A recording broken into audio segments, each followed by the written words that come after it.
Good morning students, মোৰ channel ষ্ট্ৰেলাঞ্চলৈ তোমালোকক সকলোকে স্বাগতম জনাইছো। আজি আমি আলোচনা কৰিম ইউক্লিডৰ জ্যামিতিৰ পৰিচয় পাৰ্ট 2। আমি ইতিমধ্যে ইউক্লিডৰ জ্যামিতিৰ সংজ্ঞাৰ বিষয়ে আলোচনা কৰিছো। সেই সংজ্ঞাৰ আঁত ধৰি ইউক্লিডে কিছুমান ধৰ্মক সত্যৰূপে ধাৰণা কৰিছিল। এইবোৰ ধাৰণা আচলতে প্ৰত্যক্ষভাৱে চিৰসত্য আছিল। ইয়াৰ কাৰণে কোনো ধৰণৰ প্ৰমাণৰ প্ৰয়োজন নাছিল। তেওঁ এই ধাৰণাসমূহক দুটা ভাগত ভাগ কৰিছিল। এটা ভাগক নাম দিয়া হৈছিল স্বীকাৰ্য আৰু আনটো ভাগক নাম দিয়া হৈছিল স্বতঃসিদ্ধ। এতিয়া স্বীকাৰ্য পদটো ব্যৱহাৰ কৰা হৈছিল জ্যামিতিৰ কিছুমান বিশেষ ধাৰণাৰ ক্ষেত্ৰতহে। গণিতৰ সকলোবোৰ ধাৰণাৰ ক্ষেত্ৰত নহয়, কিন্তু কেৱল জ্যামিতিৰ কিছুমান বিশেষ ধাৰণাৰ ক্ষেত্ৰতহে স্বীকাৰ্য ব্যৱহাৰ কৰা হৈছিল। আৰু স্বতঃসিদ্ধ শব্দটো ব্যৱহাৰ কৰা হৈছিল সাধাৰণ ধাৰণা বা গণিতৰ সকলো ক্ষেত্ৰতে এই স্বতঃসিদ্ধ শব্দটো ব্যৱহাৰ কৰা হৈছিল। এতিয়া আহিছো আমি ইউক্লিডৰ কিছুমান স্বতঃসিদ্ধলৈ। তাৰ প্ৰথমটো স্বতঃসিদ্ধত কোৱা হৈছে একেটা বস্তুৰ লগত সমান বস্তুবোৰৰ এটা আনটোৰ লগত সমান। অৰ্থাৎ আমি ইয়াত তিনিজন মানুহৰ ওজন লৈছো। এতিয়া যদি প্ৰথম মানুহজনৰ ওজন, আমি মানুহকেইজনৰ নাম ধৰি লৈছো A B C, যদি প্ৰথম মানুহজনৰ ওজন B ওজনৰ সৈতে সমান হয়, B মানুহজনৰ ওজনৰ সৈতে সমান, আকৌ সেই A মানুহজনৰ ওজন যদি তৃতীয় মানুহজন C মানুহজনৰ ওজনৰ সৈতে সমান হয়, তেনেহলে আমি ক'ব পাৰো যে B আৰু C ৰ দুয়োজনৰে ওজন সমান বুলি আমি ক'ব পাৰো। অৰ্থাৎ এনেকুৱা হৈছে যে যদি A B ৰ সমান হৈছে আৰু A C ৰ সমানো হৈছে, তেতিয়াহলে আমি কি লিখিব পাৰো? B আৰু C দুটা আমি সমান বুলি লিখিব পাৰো। এতিয়া 2 নম্বৰ স্বতঃসিদ্ধটো হৈছে সমান সমান বস্তুৰ লগত একে সমান বস্তু যোগ কৰিলে যোগফলবোৰ সমান হ'ব। তাৰ মানে ধৰি লৈছো যে দুটা পলিথিন আছে আৰু পলিথিন দুটাত প্ৰতিটোতে তিনিটাকৈ আম আছে বুলি ধৰিছো। A পলিথিনটোতো তিনিটা আম আছে, B পলিথিনটোতো তিনিটা আম আছে। এতিয়া যদি তুমি প্ৰথম পলিথিনটোত দুটা আম যোগ কৰি দিয়া আৰু সেকেন্ড পলিথিনটোকো দুটা আম যোগ কৰি দিয়া, তেতিয়াহলে মুঠ আমৰ সংখ্যা কি হৈ যাব? সমান হৈ যাব। দুয়োটা বেগতে বা দুয়োটা পলিথিনতে মুঠ আমৰ সংখ্যা সমান হ'ব। অৰ্থাৎ আমি ক'ব পাৰো যে A আৰু B দুটা সমান বস্তু আছে।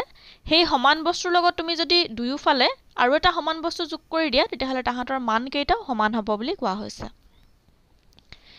3 নম্বৰ স্বতঃসিদ্ধটোলৈ আহিছো। সমান সমান বস্তুৰ পৰা একে পৰিমাণ বিয়োগ কৰিলে বিয়োগফলবোৰ সমান হ'ব। ধৰি লৈছো যে প্ৰথম পলিথিনটোত তিনিটা আম আছিলে আৰু সেকেন্ড পলিথিনটোতো তিনিটা আমে আছে।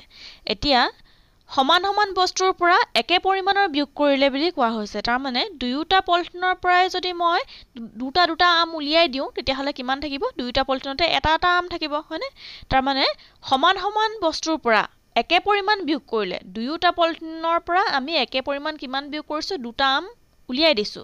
গতিকে আমাৰ বিয়োগফলটো কিমান থাকিলে? দুয়োটা পলিথিনতে সমান থাকিলে। দুয়োটা পলিথিনতে তাৰ মানে আমি এটা আমে পাম, হয়নে?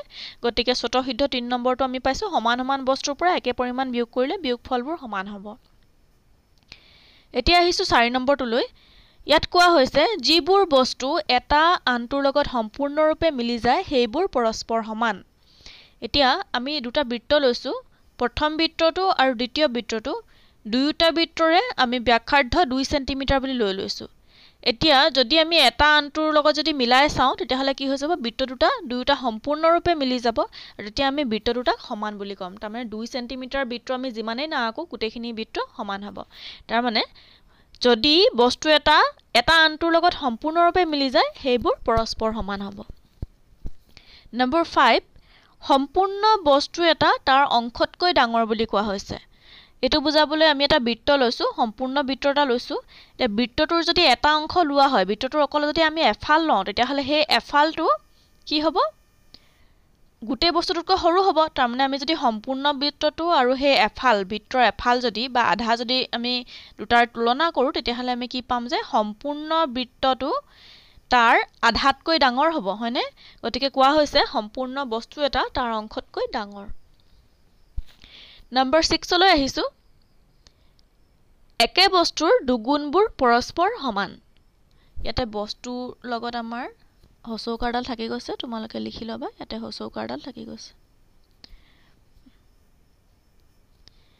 ইয়াতে দিয়া হৈছে একে বস্তুৰ দুগুণবোৰ পৰস্পৰ সমান। তাৰ মানে আমি ধৰি লৈছো যে দুটা বস্তু আছিলে বুলি ধৰো, A তিনিটা বস্তু ধৰিছো আমি a b c তিনিটা বস্তু ধৰিছো এতিয়া a যদি দুগুণ কৰিলে b ৰ সমান হয় আকৌ a যদি দুগুণ কৰিলে c ৰ সমান হয় তেতিয়া আমি কি বুলি ক'ব পাৰো b আৰু c আমি সমান বুলি ক'ব পাৰো হয়নে গতিকে আমি লিখিছো যে একে বস্তুৰ দুগুণবোৰ তাৰ মানে a ৰ দুগুণ কি আছে a ৰ দুগুণ প্ৰথমবাৰ কৰোতে কি আহিছে b আহিছে আকৌ দ্বিতীয়বাৰ a ৰ দুগুণ কৰোতে কাৰ সমান বুলি পাইছো c ৰ সমান বুলি পাইছো গতিকে আমি দুয়োটা যদি তুলনা কৰো আমি কি লিখিব পাৰিম b কাৰ সমান বুলি লিখিব পাৰিম c ৰ সমান বুলি লিখিব পাৰিম তাৰ মানে একে বস্তুৰ দুগুণবোৰ পৰস্পৰ সমান b আৰু c আমি সমান পাইছো হল তেনেকে কোৱেশ্চন 7 টো চোৱা একে বস্তুৰ আধাবোৰ পৰস্পৰ সমান বুলি কোৱা হৈছে হয়নে তো এতিয়া আমি আকৌ একেকিটা বস্তু লৈছো a b c তিনটা আমি বস্তু লৈছো এতিয়া a যদি আমি আধা ধৰো a আধা যদি b ৰ সমান হয়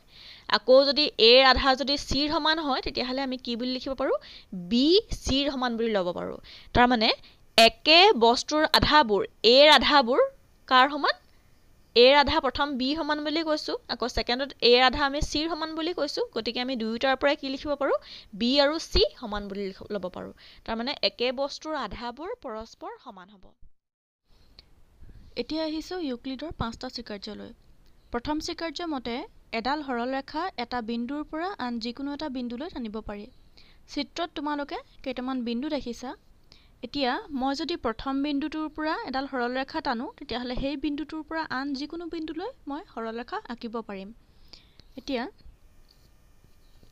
এডাল সৰল ৰেখা হ'ব আকৌ এইফালে মই আৰু এডাল সৰল ৰেখা আঁকিব পাৰিম আকৌ একেটা বিন্দুৰ পৰা আৰু সৰল ৰেখা আঁকিব পাৰিম তেনেকে এটা বিন্দুৰ পৰা আন যিকোনো বিন্দুলৈ আমি সৰল ৰেখা আঁকিব পাৰো এতিয়া তোমালোকে চোৱাচোন p বিন্দুটো যদি মই লওঁ তাত মই সৰল ৰেখা এনেকৈ আঁকিব পাৰো আকৌ এনেকৈ আঁকিব পাৰো b বিন্দুটো এটো এনেকৈ আঁকিব পাৰো এনেকৈ p বিন্দুটোৰ মাজে অসংখ্য সৰল ৰেখা আঁকিব পাৰো কিন্তু এতিয়া তাৰ যিকোনো এডাল ৰেখাহে p আৰু q দুয়োটা বিন্দুৰ মাজেৰে যাব তাৰ মানে অকল আমি এডাল ৰেখাহে p আৰু q দুয়োটা বিন্দুৰ মাজেৰে যাব গোটেই কেডাল ৰেখা p আৰু q দুয়োটা বিন্দুৰ মাজেৰে নাযায় তাৰ মানে আমি ক'ব পাৰো যে দুটা নিৰ্দিষ্ট বিন্দুৰ মাজেৰে একক সৰল ৰেখাহে অংকন কৰিব পাৰি এতিয়া দ্বিতীয় স্বীকাৰ্যলৈ আহিছো দ্বিতীয় স্বীকাৰ্য মতে এডাল সীমিত ৰেখা অসীমলৈ বহাই দিব পাৰি এতিয়া সীমিত ৰেখা বুলি কাক কোৱা হৈছে এডাল ৰেখাখণ্ডক আমি সীমিত ৰেখা বুলি ক'ব পাৰো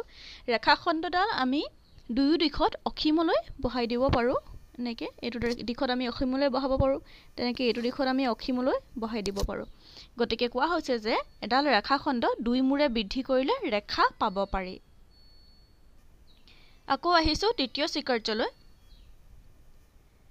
তৃতীয় স্বীকাৰ্য মতে এটা বৃত্ত যিকোনো কেন্দ্ৰ আৰু যিকোনো ব্যাসাৰ্ধলৈ আঁকিব পাৰি চিত্ৰত তোমালোকে তিনটা বৃত্ত দেখিছা এই বৃত্তকেইটাৰ কেন্দ্ৰটো কোনটো হ'ব প্ৰথম বৃত্তৰ কেন্দ্ৰ কোনডোখৰ থাকিব ইমান ডোখৰ মানত থাকিব হয়নে আৰু ইয়াৰ ব্যাসাৰ্ধটো কিমান হ'ব ইয়াৰ ব্যাসাৰ্ধটো আমি 2 সেন্টিমিটাৰ বুলি ক'ব পাৰো বা ধৰি লৈছো যে ইয়াৰ ব্যাসাৰ্ধটো 2 সেন্টিমিটাৰ এতিয়া সেকেন্ড বৃত্তটো চোৱা তাৰ কেন্দ্ৰটো ক'ত থাকিব ইমান ডোখৰ মানত থাকিব কেন্দ্ৰ ইমানত হ'ব আৰু ইয়াৰ ব্যাসাৰ্ধ আমি ক'ব পাৰো যে 1 সেন্টিমিটাৰ নহয় 0.5 সেন্টিমিটাৰ বুলি আমি ক'ব পাৰো বা 5 মিলিমিটাৰ বুলি আমি ক'ব পাৰো সেকেন্ড বৃত্তটোৰ ব্যাসাৰ্ধ তেনেকৈ তৃতীয় বৃত্তটোৰ ব্যাসাৰ্ধ আমি কিমান বুলি ক'ব পাৰো 3 সেন্টিমিটাৰ বুলি ক'ব পাৰো আৰু ইয়াৰ কেন্দ্ৰটো থাকিব ইমান ডোখৰ মানত থাকিব ইয়াৰ কেন্দ্ৰটো গতিকে আমি ক'ব পাৰো যে এটা বৃত্ত যিকোনো কেন্দ্ৰ আৰু যিকোনো ব্যাসাৰ্ধলৈ আঁকিব পাৰি তুমি ইয়াতকৈ সৰু বৃত্ত আঁকিব পাৰিবা বা ইয়াতকৈ ডাঙৰ বৃত্ত আঁকিব পাৰিবা গতিকে এইটো হৈছে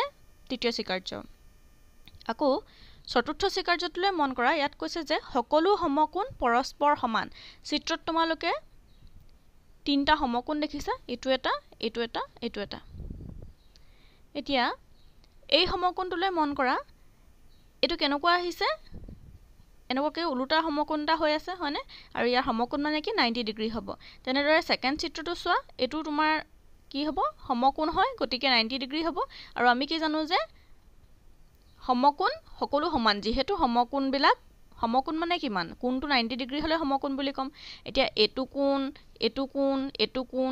কোণ তুমি ৰেখাকেইডাল যিমানেই ডাঙৰ নকৰা কিয় দীঘল নকৰা কিয় কোণ কেইটা যদি 90 ডিগ্ৰী হয় হি সমকোণ হ'ব আৰু সকলো সমকোণ পৰস্পৰ সমান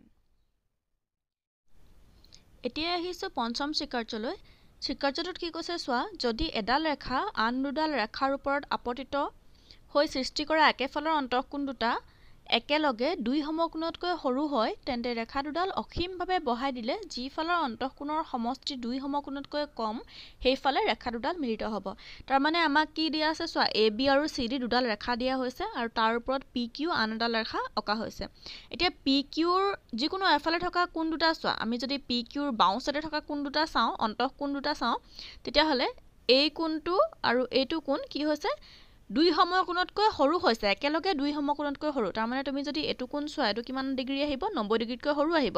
আকৌ যদি এইটো কোণ চোৱা, এইটো 90 ডিগ্ৰীতকৈ সৰু আহিব। যদি দুইটা যদি লগ কৰা তেতিয়াহ'লে কিমান আহিব, দুইটা কোণৰ সমষ্টি 180 ডিগ্ৰীতকৈ সৰু আহিলে, তাৰমানে দুই সমকোণতকৈ সৰু। যদি এনে হয়, যদি ৰেখাডালৰ একেফালে থকা অন্তঃকোণকেইটাৰ সমষ্টি দুই সমকোণতকৈ সৰু হয়, তেতিয়াহ'লে ৰেখা দুডাল তুমি যদি অসীমলৈ বহাই দিয়া বা ৰেখা দুডাল যদি তুমি বহাই দিয়া, তেতিয়াহ'লে যিটো ফালে দুই সমকোণতকৈ সৰু হ'ব সেইফালে বহাব লাগিব। আমি এইফালে বহাব লাগিব, ৰেখাডালৰ আমি বাওঁফালে বহাব লাগিব, এইফালে বহাব লাগিব। তেতিয়া কি হ'ব, ৰেখা দুডাল এটা বিন্দুত মিলিত হ'ব। আমি এইফালে বহাই চাওঁ, ৰেখা দুডাল এইফালে এনেকৈ যাব, আকৌ এডাল যদি বহাই দিয়া এনেকৈ আহিব। তাৰমানে এটা পইণ্টত, এই পইণ্টটোত বা এই বিন্দুটোত কি হৈছে, ৰেখা দুডাল মিলিত হৈছে। সেইটো হৈছে ইউক্লিডৰ 5 নম্বৰ স্বীকাৰ্য। তোমালোকে যদি মোৰ এই ভিডিঅ'টো চাই উপকৃত হৈছা, তেনেহ'লে লগৰ ফ্ৰেণ্ডছবিলাককো ভিডিঅ'টো শ্বেয়াৰ কৰি দিবা। আৰু লগতে যদি তোমালোকে এতিয়াও মোৰ চেনেলটো ছাবস্ক্ৰাইব কৰা নাই, তেনেহ'লে অতি সোনকালে চেনেলটো ছাবস্ক্ৰাইব কৰি ল'বা আৰু লগতে ভিডিঅ'টো লাইক, কমেণ্ট আৰু শ্বেয়াৰ কৰিবলৈ নাপাহৰিবা।